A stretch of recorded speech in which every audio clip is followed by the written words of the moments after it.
Tudo bem.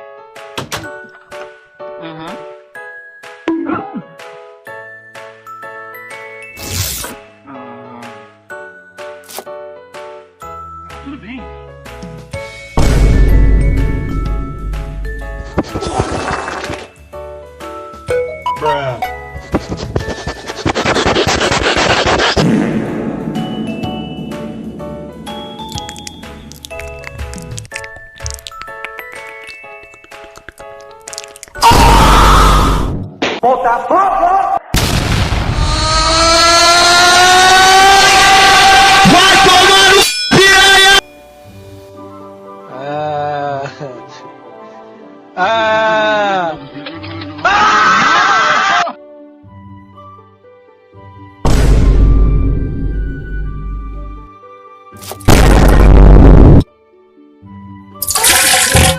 Qual é, mano?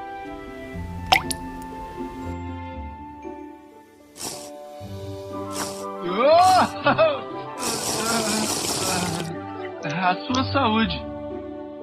Go, go, go, go! Go, go, go, go!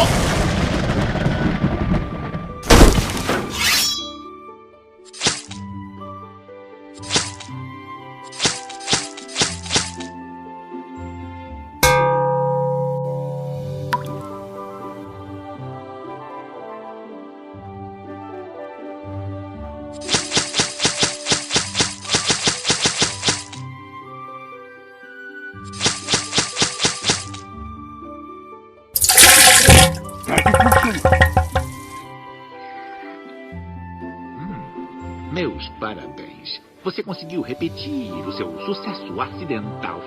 Mas precisa fazer mais do que uma sopa se quiser sobreviver na minha cozinha, moleque. E Colette será responsável por ensinar a você como trabalhamos aqui.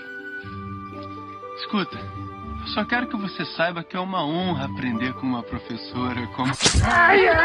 Eu quero que saiba exatamente com quem tá lidando aqui. Quantas mulheres tá vendo nesta cozinha? Ué, Sou a única. Por que será, hein? Ué, eu acho que... Porque a gastronomia tem uma hierarquia antiquada de regras escritas por estúpidos e velhos, por homens. Regras criadas pra impedir que as mulheres entrem neste mundo. Mas eu ainda tô aqui. Como será que isso acontece? Ué, porque eu acho que você... Eu sou mais durona desta cozinha. Trabalhei pesado muito tempo pra chegar aqui. E não vou estragar tudo por causa de um faxineiro que deu sorte, tá? Puxa! Fácil de cozinhar, fácil de comer. A comida chinesa do gostoso é negócio da China. Excelente trabalho, François. Como sempre. Muito bom, não Eu acha? quero que bolhe uma campanha para a minha mais nova linha de comida congelada. Cachorrinho empanado gostoso. É que nem um cachorro quente empanado, só que é menor. Dá para uma mordida. Ué, como assim? Ah, são croquetes de salsicha fritos no espeto. Entendeu? É coisa de americano. Faça uma campanha. Pode ser um boneco do Gusteau com suspensórios e um chapéu legal. Ou segurando uma plaquinha e com cara de saco de pulga. Isso. Mas não esquece, com dignidade.